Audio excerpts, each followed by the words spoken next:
Bonjour à tous. Que se passe-t-il en Californie? Si vous avez suivi l'actualité récente, vous avez certainement entendu parler de l'exode massif des habitants de Californie vers d'autres États, et notamment le Texas. Et Elon Musk a été la figure emblématique de cet exode en délocalisant l'usine de production Tesla, basée en Californie, pour l'installer au Texas. Officiellement, Elon Musk explique ce départ par la volonté de se rapprocher de son activité d'aérospatiale, SpaceX, dont les rampes de lancement sont basées au Texas.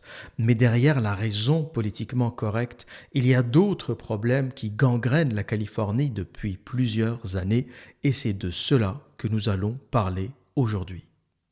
Ce qu'il faut comprendre, c'est que cet exode ne concerne pas uniquement des célébrités comme Elon Musk ou comme Joe Rogan, d'ailleurs, le célèbre podcasteur américain, qui lui aussi a décidé de quitter la Californie pour le Texas, mais ça concerne aussi les hommes et les femmes du quotidien, des gens de la classe moyenne qui n'ont ni la fortune ni la célébrité de Musk ou de Rogan, mais qui trouvent simplement que la Californie est devenue invivable. Et pour la première fois cette année, l'immigration vers la Californie a été négative. Pour la première fois en 2020, plus de personnes ont quitté la Californie que de personnes l'ont rejoint. Avant de développer les potentielles raisons qui ont généré cet exode ou à l'origine de cet exode, je voulais vous parler de mon expérience personnelle avec la Californie. J'ai passé quelques mois en Californie à voyager dans l'État de San Francisco à Los Angeles jusqu'à San Diego, plus au sud, qui est, je dirais, ma ville préférée en Californie. Je trouve que c'est celle qui a la meilleure vibe, celle qui est la plus agréable à vivre d'une façon générale. Et tout ce que je vais dire sur la Californie ne remet pas en cause la beauté de cet État, la beauté des paysages, l'incroyable générosité de son climat, de ses plages. C'est vraiment l'un des endroits les plus beaux aux États-Unis. Mais malheureusement, l'une des choses que j'ai remarquées en arrivant, je suis d'abord arrivé à San Francisco, c'est là que j'ai atterri, j'ai assez rapidement déchanté. Parce que, quelque part, on m'avait toujours raconté le côté positif de la Californie, et même ceux qui y étaient allés avant moi, ceux qui m'ont raconté leur voyage, personne ne m'avait préparé à ce que j'allais y trouver ou à ce que j'allais rencontrer.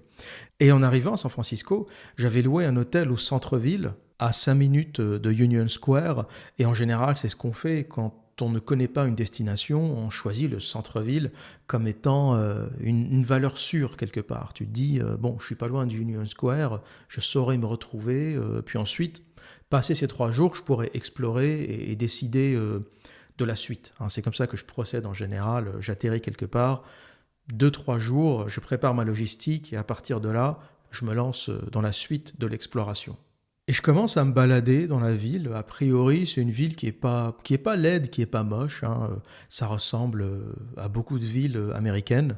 Avec bien sûr la particularité de San Francisco, c'est que c'est une ville construite sur des collines. Donc on a ces pentes impressionnantes. Des fois, on se demande même comment les gens font pour conduire sans s'exploser le pare-choc, tellement les dénivelés sont impressionnants. Et au départ, bien sûr, je fais mon touriste, donc je visite toutes les évidences, Alcatraz, je loue un vélo, je traverse le Golden Bridge et je retourne en ferry. C'est un parcours assez intéressant à faire et je vous le conseille grandement, c'est une expérience sublime. Vous avez plein de petits shops qui vous louent des vélos. Vous faites la traversée du pont qui est assez longue. Vous arrivez à la prochaine petite ville ou la prochaine petite destination. Je ne sais plus si c'était un village ou un petit quartier. Et à partir de là, vous pouvez prendre le ferry pour revenir à San Francisco. Je visite Fisherman's Wharf, je me prends un sandwich au crabe, je fais le touriste quoi. Au départ, je fais le touriste, j'essaye pas de faire le sophistiqué, je fais le touriste grossier qui a envie de faire tout ce qu'il a vu dans les films, sur les cartes postales, etc. Puis petit à petit, une fois que l'excitation des premiers jours est passée, je commence à me rendre compte de quelque chose. Et cette chose, c'est que je croise un nombre incalculable de SDF. Au départ, t'en vois un, tu dis bon, c'est une grande ville, des SDF, il y en a partout. Puis t'en vois 2, puis je regarde un peu plus loin, sur l'avenue, comme ça, et je vois une dizaine de SDF alignés. Ils sont là, allongés, en train de boire. Il y en a qui fument des pétards. Il y en a qui se foutent sur la gueule. Et c'est un peu partout dans la ville, en fait. C'est vraiment généralisé. Il y a des endroits où c'est un peu plus présent qu'ailleurs. Et je réalise, en fait, que cette ville est un vrai taudis à ciel ouvert, avec des quartiers extrêmement dangereux où on ne peut pas aller. Des quartiers du type Market Street, South of Market, Tenderloin, Mission District, qui sont quasiment des quartiers où on ne peut pas se balader sans se faire agresser, sans assister à des bagarres de SDF, sans voir des ordures, des poubelles partout. Et ça m'avait littéralement choqué parce que personne ne m'en avait parlé. Et c'est assez drôle parce qu'en général, les touristes n'aiment pas parler de leurs mauvaises expériences. Quelqu'un qui va à San Francisco, tous les gens que j'avais croisés avant et qui étaient allés à San Francisco m'avaient tous dit c'est génial, c'est magnifique, tu verras, tu vas adorer. Et personne ne m'a dit que cette ville est bourrée de SDF, de clochards, de mendiants, que cette ville, à part quelques paysages magnifiques et à part quelques lieux touristiques préservés, personne ne m'a dit que cette ville était dégueulasse, limite désagréable à voir et à vivre au quotidien. Et c'est un peu le défaut de beaucoup de touristes. N'hésitez pas à dire quand une destination est merdique. C'est pas parce que c'est San Francisco qu'il faut pas le dire. Et moi je le dis, San Francisco est dégueulasse. San Francisco, c'est plein de quartiers dangereux, infréquentables, et à part quelques attractions touristiques, le reste de San Francisco, une fois que tu as fait Alcatraz, une fois que tu as fait le Golden Bridge, le Golden Gate Park, et que tu as fini de faire ton touriste, le reste de la ville, c'est une poubelle à ciel ouvert. Et je pensais avoir tout vu en voyant San Francisco. Je me suis dit, bon, voilà, c'est le capitalisme, l'écart entre les très très riches et les très très pauvres. Voilà ce que ça génère. Parce que faut pas oublier que la Californie, prise indépendamment, c'est la 5e puissance mondiale. Je ne sais pas si vous imaginez la quantité de richesse que génère la Californie. La Californie, prise indépendamment, est plus riche que la France. Et quand tu vois ce niveau de pauvreté, tu te dis c'est pas possible, c'est incroyable. C'est quand même la ville de Apple. C'est quand même la ville de la plus grosse entreprise sur Terre. Et t'as des clochards, des mendiants à tous les coins de rue. Et je pensais être au bout de ma désillusion avant d'arriver à Los Angeles. Alors là, Los Angeles, à part bien sûr, je vous épargne les rues touristiques, les attractions, si vous avez entendu parler de Skid Row à Los Angeles, c'est le genre de scène qu'on s'attend à voir après un effondrement globalisé d'une nation, après une guerre civile. C'est un paysage qu'on s'attend à voir, c'est l'Armageddon. C'est un peu le paysage que je m'attends à voir à la fin des temps. C'est la fin, les humains sont perdus, ils savent plus où aller. Eh bien, c'est Skid Row. C'est Skid Row maintenant. C'est l'enfer sur Terre. T'as littéralement dans un carré étalé sur plusieurs centaines de mètres, des déchets humains qui jonchent les rues, des déchets humains allongés par terre. Et t'as des scènes incroyables, des mecs avec des seringues, des alcooliques qui se tabassent dans la rue, qui se frappent, qui se volent, qui se violentent. C'est incroyable les scènes qu'on peut voir. On se dit on n'est pas à Los Angeles, le plus pauvre des pays sur Terre, le plus pauvre des pays africains n'offre pas ce genre de spectacle. Et ça c'est important de le dire, la Californie est en train de devenir une porcherie à ciel ouvert. Ça c'est quelque chose que j'avais déjà vu il y a 10 ans. Voire même un peu plus, la première fois où j'y étais allé. Et apparemment, les choses se sont encore dégradées depuis, parce que la population a augmenté, parce que le prix de l'immobilier a augmenté, parce que les écarts entre riches et pauvres, entre très très riches et déclassés, a complètement explosé. Et j'imagine que ce que j'ai vu ne s'est pas amélioré. Et j'étais revenu assez dubitatif de ce voyage en Californie. Et encore une fois, ça ne change rien à la beauté, au paysage incroyable de cet État. Et la Californie, en dehors des villes, en dehors de San Francisco, de Los Angeles, est un État magnifique. Dès que vous sortez de ces villes hyper denses, hyper concentrées, le reste, dès qu'il n'y a plus les humains, la nature est sublime. Et si vous y allez, ce que je vous conseille, c'est de passer 3-4 jours à San Francisco, faites ce que vous devez faire, toutes les attractions, la photo sur le Golden Bridge, tout le truc pour votre Instagram, faites-le. Passez 3 jours à Los Angeles, faites-le, faites ce que vous avez à faire. Peut-être aussi 3-4 jours à San Diego, qui est ma ville préférée en Californie. Faites ce que vous avez à faire. Et ensuite, sortez des villes. Sortez des villes, prenez une bagnole et allez explorer la côte, les plages, allez même un peu plus loin vers l'intérieur des terres, le Yosemite Park, qui est une réserve naturelle impressionnante avec les plus grands arbres que vous pourrez trouver aux États-Unis, peut-être même au monde. Et ça, c'est vraiment un truc à faire. Mais les villes, honnêtement, ne perdez pas plus de 3 jours, 4 jours maximum dans chaque ville parce que vous avez de très grandes chances de tomber sur les spectacles que j'ai vus, que j'ai croisés et d'être déçu. Pour ne pas dire en danger si vous avez le malheur de vous perdre dans le quartier Mission par exemple ou dans Skid Row, je ne suis pas sûr que vous réussirez à en sortir. Et donc, c'est sans surprise qu'on arrive à cet état, aux gens qui en ont marre, aux classes moyennes qui partent, riches et moins riches, qui se disent c'est terminé, je veux plus de cette merde, je veux pas de ça pour mon avenir. C'est un état qui est cher et malgré tout l'argent qu'on dépense, les transports publics c'est de la merde, l'hygiène c'est de la merde, la sécurité c'est de la merde, donc ça sert à quoi ? Les écoles sont très chères, les universités sont hors de prix, donc quelqu'un qui a des moyens normaux, une famille avec 2 gamins qui veut avoir une vie normale, c'est quasiment impossible. Le loyer moyen à San Francisco est de $3 000. Et c'est un loyer moyen qui est en train de baisser, bien sûr, parce qu'avec l'exode qui est en train de se passer, forcément, certains loyers se sont cassés la gueule de moins 30%. Et peut-être que grâce à ça, grâce à cette pandémie du Covid qui a aussi poussé beaucoup de gens à partir, surtout les gens de la tech qui travaillent en ligne, qui n'ont plus besoin de payer ces loyers de $3 000-4 000 par mois, et grâce à tous ceux qui sont partis, ceux qui sont restés à San Francisco pourront avoir 30% de moins sur leur loyer. Donc parmi les raisons qui ont poussé à cet exode massif, on pourra noter en 1 les mesures anti-Covid drastiques qu'a connues la Californie. La Californie, c'était carrément l'hystérie comparé à d'autres États aux USA qui ont été plus flexibles, qui ont fait des confinements partiels, qui ont laissé l'activité plus ou moins continuer.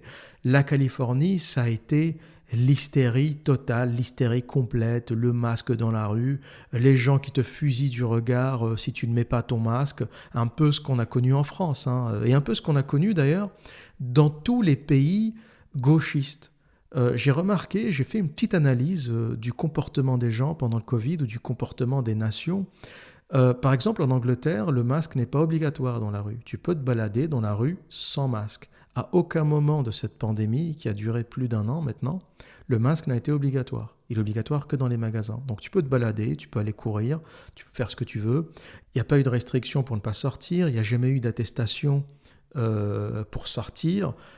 En fait, à part les lieux fermés où on devait porter un masque, partout à l'extérieur, on pouvait se balader sans problème. Et j'ai remarqué cette différence entre les pays gauchistes, France, Espagne ou un État comme la Californie, ont été beaucoup plus violents dans la répression que dans les États libéraux authentiques type Angleterre ou type Texas. C'est intéressant de voir comment le gauchiste qui a un peu une réputation de baba cool, une réputation de fumeur de bœuf, peace and love, tout le monde est cool, le gauchiste se transforme en tyran absolu lorsqu'il commence à avoir peur. Et ça, c'est quelque chose de très intéressant à observer. C'est un peu la génération des 68ards qu'on a vu tabasser du flic, casser des vitrines, faire les fous, défier l'autorité. Et quand ces gauchistes 68ards sont arrivés au pouvoir, ce sont devenus des tyrans. Les pires patrons que je n'ai jamais croisés, pour lesquels je n'ai jamais travaillé, sont des 68ards. C'est les mecs de l'école baba cool, on défie l'autorité, peace and love. Le mec devient un patron à 50 ans et ça devient un tyran. Peace and love, c'est terminé, je vais te niquer ta gueule.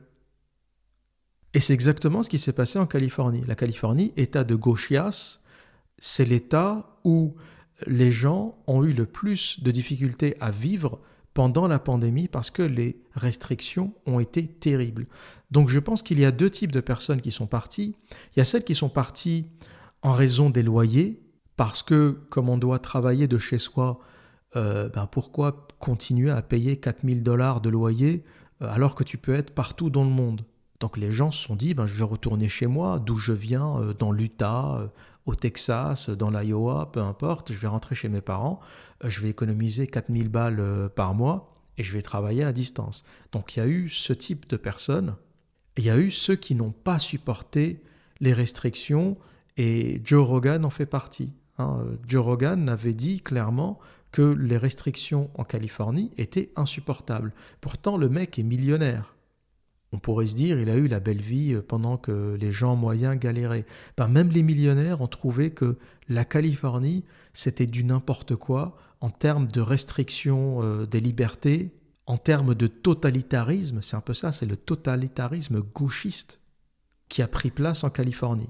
Et les mesures anti-Covid ont été pour beaucoup dans la fuite de certains habitants de Californie qui se sont dit, c'est pas possible.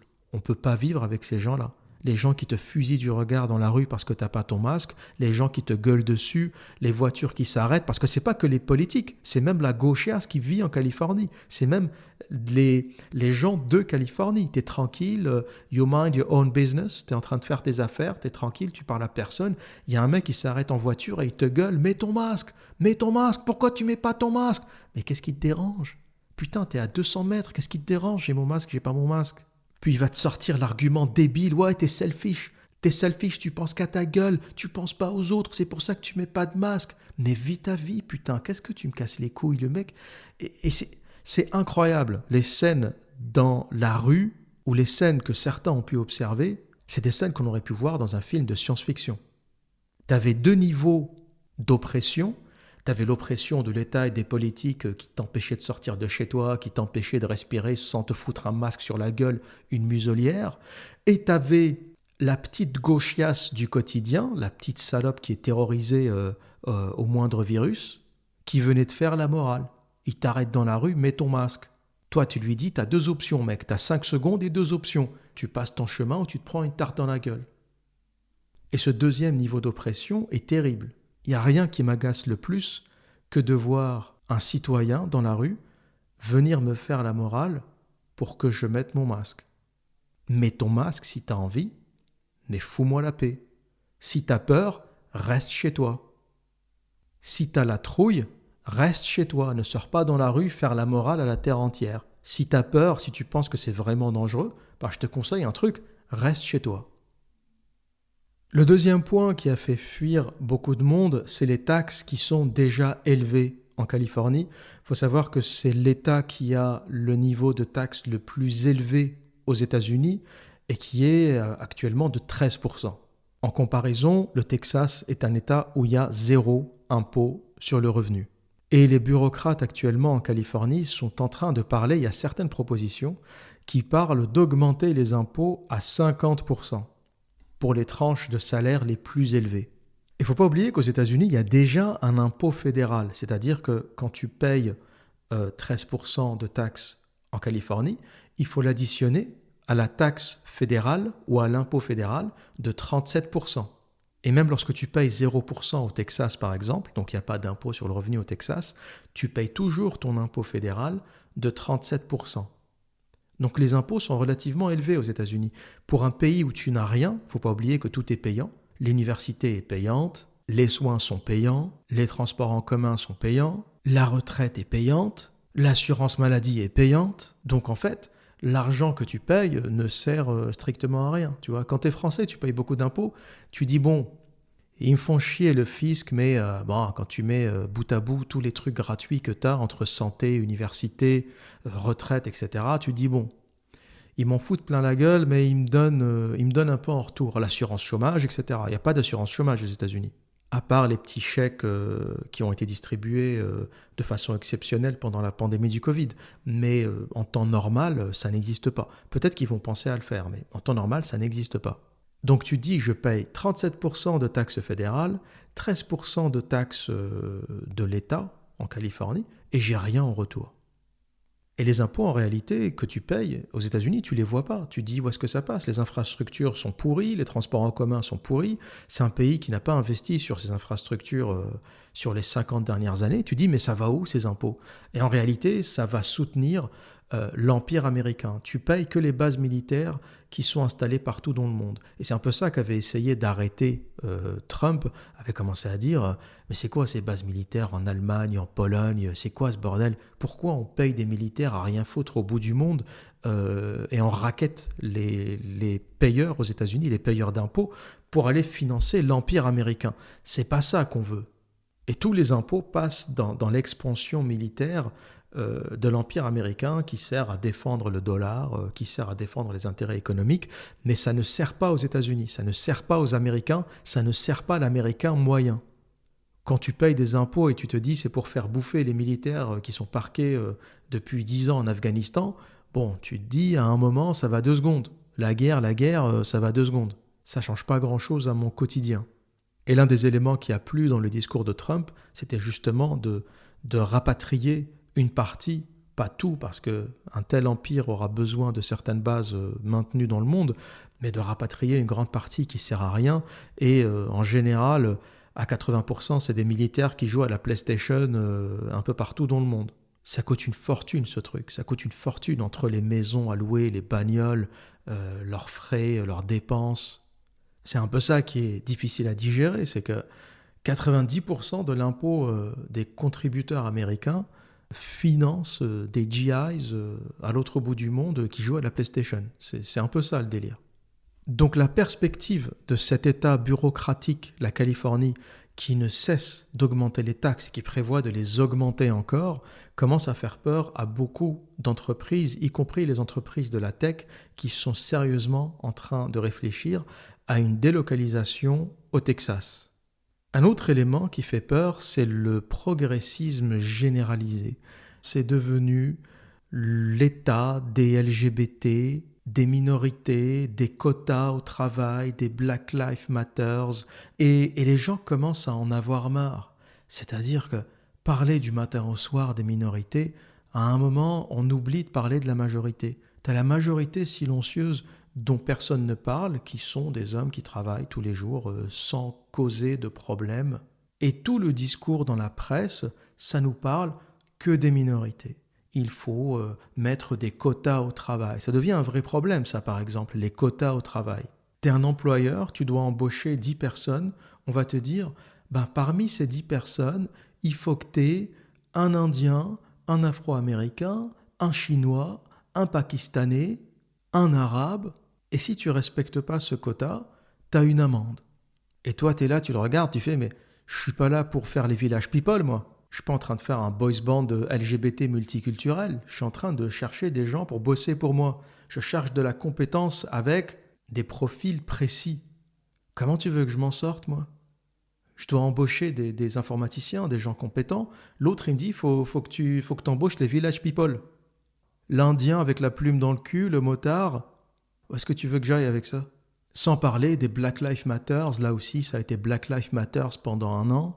Et il y a même une loi qui s'appelle le projet 1619, le projet 1619, qui est un projet du New York Times Magazine à la base, qui avait pour but de réviser l'héritage de l'esclavage aux États-Unis, en essayant de remettre au devant de la scène l'histoire de l'esclavage, d'expliquer que c'était plus grave que ce que l'histoire officielle raconte, qu'il faut encore en reparler, et ils remettent une petite couche de victimisation. La souffrance, ça a été difficile, il faut en parler, il faut réparer, il faut se mettre à genoux et pleurer. Et tu as une nouvelle génération d'Américains qui disent « Mais nous, on n'y est pour rien.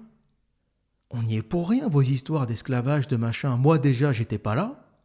Je ne vais pas me mettre à genoux parce que mon arrière-arrière-grand-père avait des petites tendances Ku Klux Klan.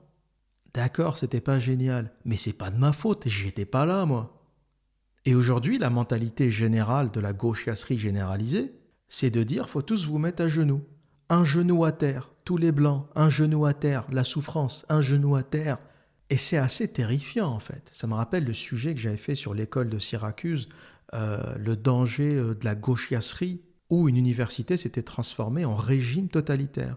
Et c'est un peu ce qui se passe en Californie, c'est que le système gauchiste qui avait commencé par les hippies, on fume de la beuh, tout le monde est gentil, tout le monde est copain, est en train de se transformer en système totalitaire. Et si tu refuses la victimisation, si tu refuses de te mettre à genoux pour pardonner les erreurs de tes ancêtres ou les crimes de tes ancêtres, tu vas te faire châtier. Bientôt, tu auras des flics qui vont te forcer à te mettre à genoux, ou il y aura même des flics qui seront eux aussi forcés de se mettre à genoux pour se faire pardonner les crimes de leurs ancêtres. Mais ils y sont pour rien, les mecs. Ils y sont pour rien. Mon arrière-grand-père, il a fait ce qu'il a fait. Je sais pas ce qu'il a fait, mais je veux pas le savoir d'abord. Et j'y suis pour rien. La justice ne se transmet pas génétiquement. On va pas commencer à condamner les enfants et les petits-enfants pour les crimes qu'on a fait aujourd'hui. Et on ne va pas nous condamner pour les crimes qu'ont fait nos grands-parents ou nos arrière-grands-parents. La pleurniche ne se transmet pas de génération en génération. Il faut arrêter 2 secondes. Sinon, c'est un cycle sans fin.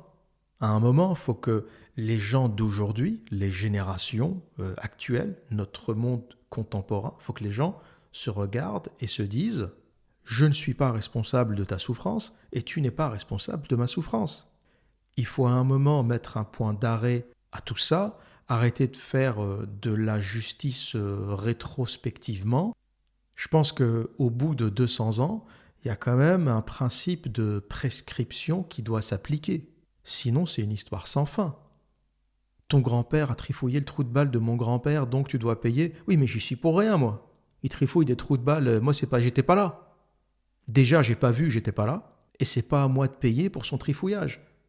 Et je pense que c'est ce qu'il faut faire aujourd'hui. Il faut faire ce qu'on appelle en anglais draw a line on the sand, tracer une ligne sur le sable et se dire on remet les compteurs à zéro, je ne suis pas responsable de ta souffrance et tu n'es pas responsable de ma souffrance. Et c'est un peu le consensus en réalité. Quand tu regardes ce qui se passe au quotidien, à part la petite sphère Internet, les gens en général ont les mêmes préoccupations, que ce soit les Blancs, les Afro-Américains, les Chinois. Les gens ont des besoins basiques, ils veulent gagner leur vie, vivre décemment, préparer leurs vieux jours, habiter dans des logements corrects.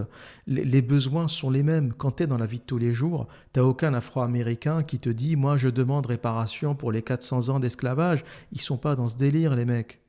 L'Afro-Américain moyen, il est plus occupé à payer ses factures, à essayer de s'en sortir, de se démerder, de se former, de trouver des opportunités dans la vie, que de demander réparation pour les 400 ans qui sont passés. Ça, il n'y a que de la journalope ou des fondations rémunérées par l'État, ou des gens qui ont envie de foutre la merde et qui ont intérêt un peu à attiser cette guerre horizontale. Mais les gens du quotidien, en général, ils parlent pas de ça. Tu as 2 personnes qui se rencontrent et qui parlent dans le bus. Leur sujet primaire, ça va être la cherté de la vie, le chômage, le Covid, l'économie. Ils vont pas parler des 400 ans d'esclavage et de la réparation. Et de façon assez évidente, cette histoire fatigue du monde. Et donc le progressisme et cette idée de forcer à tout le monde à accepter la théorie du genre, le LGBT, le Black Lives Matter, la souffrance, les minorités, le machin, on arrive à une situation où les gens disent « Allez tous vous faire enculer, moi je m'en vais ». Les gens en ont marre de cette dégénérescence.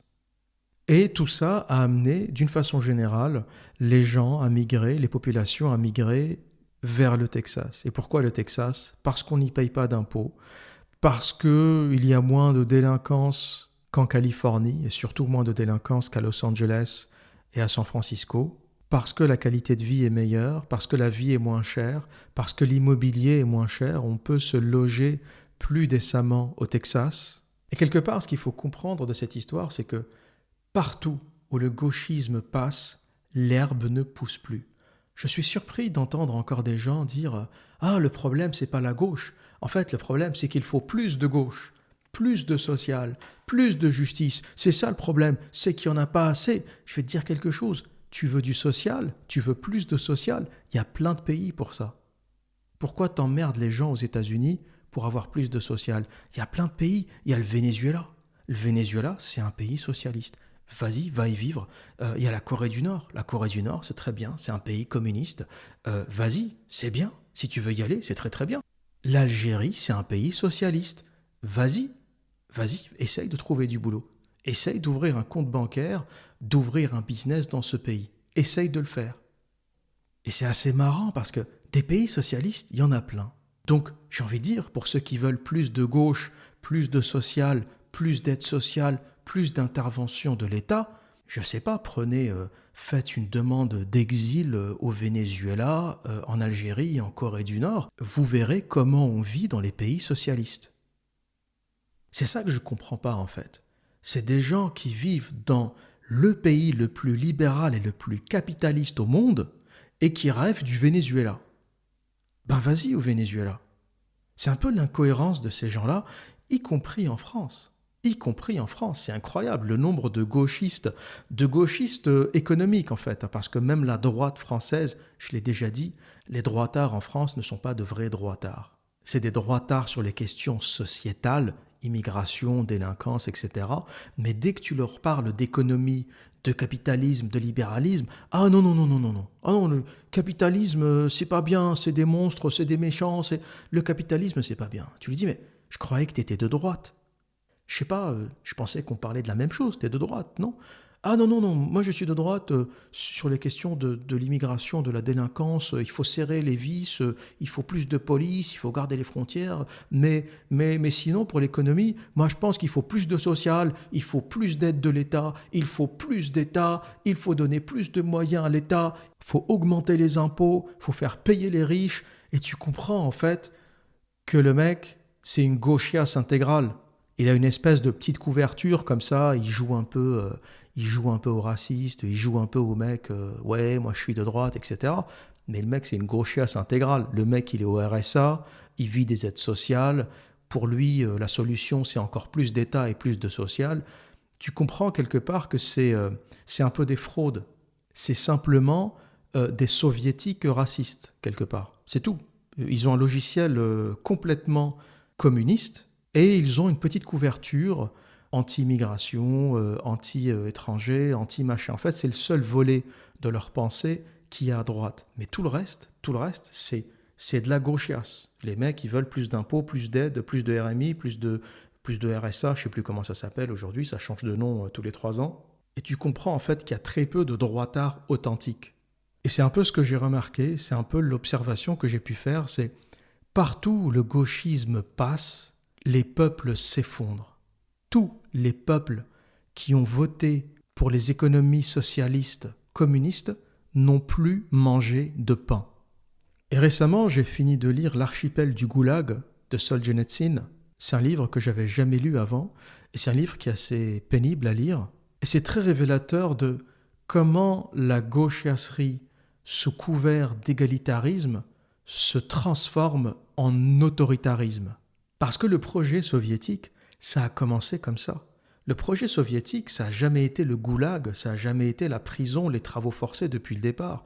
Le projet soviétique, ça a commencé enrobé dans un packaging, dans une jolie boîte qui consiste à dire « les capitalistes, c'est les méchants, ils vous ont dépouillé de vos richesses, il faut virer le tsar ». Nous, lorsqu'on sera au pouvoir, vous verrez, ça sera mieux, on va tout partager avec vous, on va tout partager équitablement. Puis la même petite salope communiste qui t'expliquait qu'une fois qu'on va virer les riches, tu vas voir, on sera bien entre nous, on va se partager le pactole, commence petit à petit à te mettre des interdictions.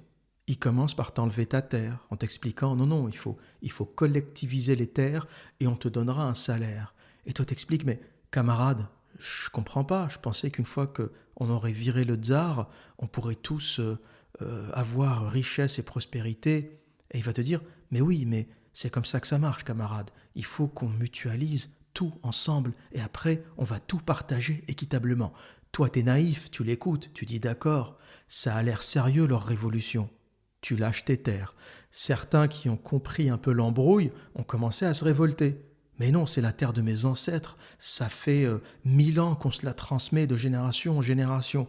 Et là, il te fait « camarade, ferme ta gueule, ça va se finir au goulag ton histoire. Tu lâches ta terre ou tu finis au goulag ». et les plus résistants ont fini au goulag. Et c'est comme ça que commence l'archipel du goulag de Solzhenitsyn, qui voit grandir petit à petit l'oppression en URSS, et puis le goulag au départ, où on enfermait les opposants au système, est devenu une machine pour créer du travail forcé, parce que dans le capitalisme, tu n'as pas besoin de forcer les gens à travailler. Tu les appâtes par un salaire, par une promotion, par une prime. Le mec se lève le matin parce qu'il a besoin de gagner plus d'argent pour subvenir à ses besoins. Sauf que dans un système communiste où tout le monde a le même salaire, où les augmentations sont quasi impossibles, où t'as beau produire 100 tonnes, 200 tonnes, t'es payé pareil, t'as plus vraiment de motivation pour travailler. Et il a fallu remplir les goulags qui sont en réalité des camps de concentration pour travail forcé, et c'était le seul moyen d'augmenter la productivité de l'URSS. C'était d'avoir des gens qui travaillent gratuitement, pour zéro. Et pour ça, il faut emprisonner un maximum de personnes. Sauf qu'à un moment, ils n'arrivaient plus à trouver de criminels. Il n'y en avait pas assez pour remplir les goulags. Il y avait tellement de travail et pas assez de criminels.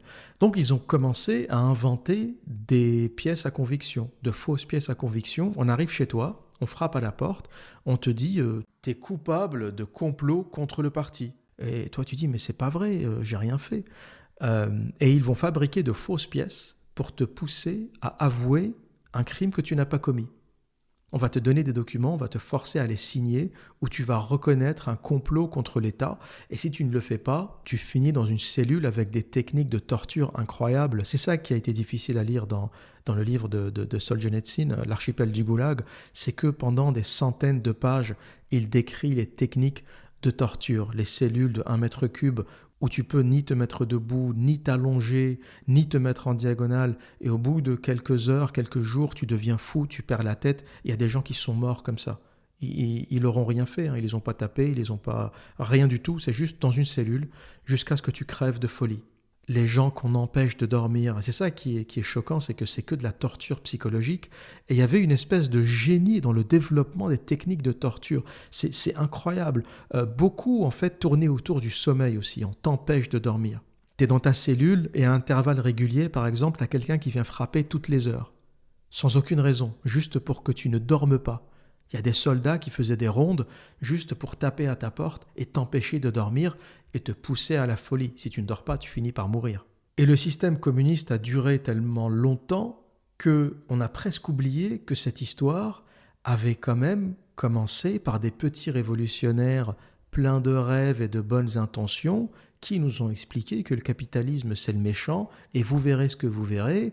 Quand nous, on sera au pouvoir, on va vous donner l'égalité que vous avez voulu, on va virer les riches, on va partager la richesse équitablement. Et cette idée de partager la richesse équitablement, tout le monde pareil, on va virer les riches, il n'y a que ceux qui n'ont pas lu l'archipel du goulag qui y croient. D'ailleurs, va expliquer à un Russe aujourd'hui, on va partager la richesse pareil, les riches, c'est les méchants. Le Russe, il va te répondre, non merci, moi j'ai donné. Les Russes, ils ont donné. Pendant 80 ans, les mecs, ils n'ont pas mangé de pain. Pendant 80 ans, ça a été un massacre. La Russie, ou l'Union soviétique d'une façon générale, est le pays qui a payé le plus cher pour le socialisme. Aucun Russe, aujourd'hui, ne regrette l'Union soviétique. Il n'y a que les gens qui n'ont pas vécu ça, il n'y a que les gens de pays qui ont toujours été capitalistes, comme la France, qui fantasment le socialisme. Parce qu'ils ne l'ont pas vécu, en fait. Et d'ailleurs, tous les Français d'origine russe, ou polonaises, ou issues de l'ancien bloc soviétique, sont terrorisés à l'idée de revenir à un système communiste. Les Cubains qui vivent à Miami ont tous voté pour Trump, du moins une grande majorité. Pourquoi ? Parce qu'ils ont bouffé du Castro pendant 50 ans, les mecs ont réussi à se sauver aux États-Unis la terre du capitalisme, ils sont devenus riches, ils ont acheté des maisons, ils ont fait fructifier leur capital, leurs gamins sont allés à l'école, et ils voient aujourd'hui ce pays du capitalisme qui leur a donné cette richesse se transformer en pays de gauchias. Et l'inquiétude d'ailleurs des États qui voient les Californiens arriver, les Californiens sont très mal reçus dans les autres États républicains parce qu'ils ont peur que ça fasse basculer les futures élections. Texas, qui est un État républicain, se dit que toutes ces gauchias qui sont en train d'arriver chez moi vont peut-être faire basculer la prochaine élection. J'imagine que dans les gens qui quittent la Californie, il y a peut-être des républicains aussi. Il y a une minorité de républicains en Californie, mais il y en a quand même. C'est peut-être ceux-là qui partent. Et là, on se dit, c'est pas trop grave, ils vont au Texas et ils vont continuer à voter républicain. Par contre, tous les gauchistes, bizarrement, qui ont fui le gauchisme en Californie, vont venir l'importer au Texas. Parce que c'est ça la gauchiasse, l'hypocrisie de la gauchiasse. Il va voter démocrate, il va voter pour plus de social, il va voter pour plus d'égalité. Et lorsque le social, l'égalité, les impôts, parce que tout ça, ça va avec les impôts, le mec de gauche n'a pas d'idée. Comment tu veux définir le mec de gauche ? Le mec de gauche n'a pas d'idée. En fait, il n'en a qu'une seule en réalité. C'est augmenter les impôts. Ils ne savent rien faire d'autre. La solution du mec de gauche, comment on fait ? Il y a du chômage, il n'y a pas assez d'argent dans les caisses, comment on se débrouille ? Réponse, on augmente les impôts. Dès que tu mets une gauchiasse au pouvoir, il n'a aucune imagination, aucune volonté de prendre des risques, d'entreprendre. Sa seule compétence, c'est d'augmenter les impôts partout où il arrive. Et donc, tu as plein de mecs qui ont voté Biden, qui ont voté démocrate en Californie, qui réalisent ce qui est en train de se passer, ils commencent à se barrer. Et comme on est chez de la gauchiasse idéologique qui ne se remet jamais en question, elle continue à voter à gauche. Sauf qu'elle va voter à gauche au Texas, dans un État de droite. Et c'est l'inquiétude aujourd'hui des Texans, c'est de savoir si ces gens qui viennent de Californie vont commencer à voter à gauche, vont commencer à voter démocrate et vont petit à petit faire basculer cet État historiquement républicain en État démocrate. C'est un vrai danger, ça. Et pour conclure ce podcast, je vais vous lire la question d'un auditeur qui m'a posé une question très intéressante. C'est un message qu'il m'a envoyé sur Patreon. Il me dit « Pourrais-tu faire un podcast sur comment pourrait s'effondrer le féminisme et toute la gauchiasserie qui sévit en France ? Ou si cela peut traverser des dizaines, voire même des centaines d'années. Crois-tu en un possible réveil du peuple français pour mettre un terme à toutes ces conneries ?» Et pour répondre simplement, je ne crois pas au réveil des masses. Le mouton n'est pas fait pour être réveillé. Le mouton, par essence, restera toujours un mouton. Et j'ai toujours cru à l'idée de sauver une minorité de gens éveillés plutôt qu'à l'idée de sauver toutes les masses. On ne pourra pas sauver les masses parce que les masses, par essence, sont condamnées au comportement moutonnier. Ce qu'on peut faire, c'est par la communication, par l'éducation, par l'information, réveiller une minorité d'anciens moutons qui ont le potentiel d'être éveillés. Tout le monde n'a pas le potentiel d'être éveillé et on ne pourra pas sauver tout le monde. Si vous voulez, une société, c'est comme un paquebot. Voilà, c'est un gros paquebot avec un certain nombre de canaux de sauvetage. Et on pourra sauver, grâce à ces canaux de sauvetage, une minorité d'éveillés. On ne pourra pas sauver le paquebot dans son intégralité. Il va couler, il devra couler, et on ne sauvera que la poignée de ceux qui ont été assez réceptifs, assez éveillés pour comprendre ce qui se passait et agir à leur propre échelle. Et donc l'avenir, je le vois plutôt dans la constitution d'une petite communauté ou deux petites communautés qui vivront en dehors de cette masse de gauchias abrutis. C'est un peu ce qui se passe au Texas. Au Texas, le Texas, c'est en train de devenir un peu l'arche de Noé. C'est tous les Américains qui ont fui la gauchisation, le socialisme qui est en train de s'établir en Californie, mais aussi dans certains États de l'Est, pour venir s'établir au Texas où ils pourront refonder une communauté de gens qui ont les mêmes valeurs, la même conception de la vie, les mêmes attentes, les mêmes espérances. C'est ça une société, c'est ça une cohésion sociale. C'est d'avoir le même espoir, la même vision du futur, partager le même destin, la sabia dont j'avais déjà parlé. Et tu ne peux pas vivre avec un gauchiste parce que tu ne peux pas avoir le même destin qu'un gauchiste. Lui, son destin, c'est de se mettre à genoux pour le restant de ses jours et pardonner les erreurs du passé, les génocides, les massacres de tous ses arrière-grands-pères. Lui, c'est ça sa vision du futur. Toi, ta vision du futur, c'est de te former, d'avancer, de te créer un avenir, d'avoir des passions, de travailler sur tes projets, de créer de la richesse, de partager la richesse avec les tiens, de partager le savoir. Toi, c'est ça ton projet. Ça t'intéresse pas d'être à genoux, mettre un genou à terre et chialer mon arrière-grand-père, il a fait des bêtises. Ouin, faut que je m'excuse. Et les gens qui ne veulent plus partager ce destin commun avec les démocrates américains, avec les gauchistes américains, sont en train de se réfugier au Texas. Et c'est un peu ça que je vois, y compris pour la France. On ne pourra pas sauver tout le monde. Et ça arrive déjà de manière moins spectaculaire, mais il y a beaucoup de gens en France qui sont en train de quitter les grandes villes pour aller dans des villes un peu plus petites qui commencent à avoir la cote, comme Rennes, Nantes, Angers, qui sont des villes très agréables à vivre, à échelle humaine, qui ne sont pas des espèces de monstres, des espèces de mégalopoles invivables. Et d'ailleurs, si un jour ça arrivait, c'est pas prévu, mais si un jour je dois revenir en France, je me trouverai un endroit dans ce triangle entre Rennes, Nantes et Angers. Voilà, quelque part entre la Bretagne et la Loire. Dans ce territoire, dans ce triangle, j'essaierai de me trouver un petit coin tranquille. Et même si ça ne sera jamais parfait, j'échapperai à la folie des mégalopoles, la poubelle à ciel ouvert qui est en train de devenir l'Île-de-France, comme toutes les grandes villes du monde d'ailleurs. C'est vrai qu'on met toute l'attention sur Paris, mais la France, c'est pas Paris. Il y a d'autres mentalités, il y a des gens qui ont une autre façon de voir la vie. Et par exemple, la Bretagne, c'est toujours une région que j'ai adorée. Je ne sais pas pourquoi, mais j'aime l'ambiance, j'aime les gens. Il y a un truc en Bretagne. J'ai jamais vraiment été fan du beau temps, du sud de la France, de ce coin où il fait toujours beau, toujours chaud. J'aime bien des endroits où il y a les 4 saisons. J'aime la pluie, j'aime quand il fait beau, j'aime quand il fait gris. J'aime le climat qui change en fait. J'ai jamais été attiré par la Thaïlande, par ces pays ensoleillés où il fait chaud tout le temps. Et c'est peut-être pour ça que je me suis assez facilement très bien senti en Angleterre. Contrairement à ce qu'on croit, il pleut pas plus en Angleterre que dans le nord de la France. À chaque fois que j'appelle mon frère, on a quasi la même météo.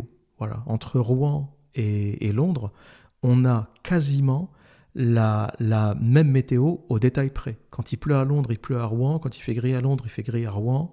Quand il fait froid, il fait froid. Quand il fait beau, quand il fait chaud, c'est exactement la même météo. C'est drôle d'ailleurs. Enfin, pas complètement drôle. Géographiquement, on n'est pas très loin. Mais c'est drôle de voir que Londres a une telle réputation de ciel gris, de brume, mais la réalité, c'est que le climat n'est pas différent du nord de la France ou de ce qu'on peut avoir en Belgique, c'est la même chose. Ce qu'on appelle le fog, cette espèce de fumée qui plane comme ça, de brouillard qui plane comme ça dans Londres, ça c'était le 19e siècle où il y avait encore les usines à charbon, et c'est de là que vient la réputation du Londres brumeux. Mais ça, c'est fini. Donc Londres n'est pas brumeux, Londres n'est pas gris tout le temps, et il fait le même climat que dans le nord de la France. Et je dirais qu'il fait un meilleur climat qu'à Paris parce qu'il y a le Gulf Stream qui fait que la température est toujours très douce. Il gèle rarement, ça arrive mais c'est extrêmement rare, il neige rarement et finalement la température je la trouve assez douce. J'ai connu des hivers moins durs à Londres qu'à Paris par exemple. Et la Bretagne, si je devais choisir un endroit en France, en termes de mentalité, en termes de qualité de vie, en termes d'intelligence des peuples, de vision. Il y a toujours eu d'ailleurs une différence entre la Bretagne et le reste de la France. Il y a toujours eu une mentalité un peu plus résistante, un peu plus réfractaire au pouvoir central parisien. Il y a un peu cette idée en Bretagne de la décentralisation et l'idée de donner un peu plus de pouvoir aux régions pour qu'elles puissent gérer leur destin. C'est pas un bureaucrate parisien qui n'a jamais mis les pieds en Bretagne d'aller gérer ou de décider de la façon dont sera administrée la Bretagne. C'est quelque chose qui doit être débattu par les Bretons en Bretagne, pareil pour les autres régions de France, et l'État centralisé parisien est en train de tuer la France. Les mecs assis dans les bureaux à Paris ne connaissent pas leur propre pays. Et pour revenir à la Californie, voilà un peu pourquoi on assiste à cet exode paradoxal. Pourquoi paradoxal ? Parce que on a l'État le plus riche, le plus prospère des États-Unis, l'État qui produit et qui a produit le plus d'intelligence, le plus de génie, le plus de business, le plus de croissance, qui se retrouve avec une population qui ne supporte plus la vie dans cet État. Pourquoi ?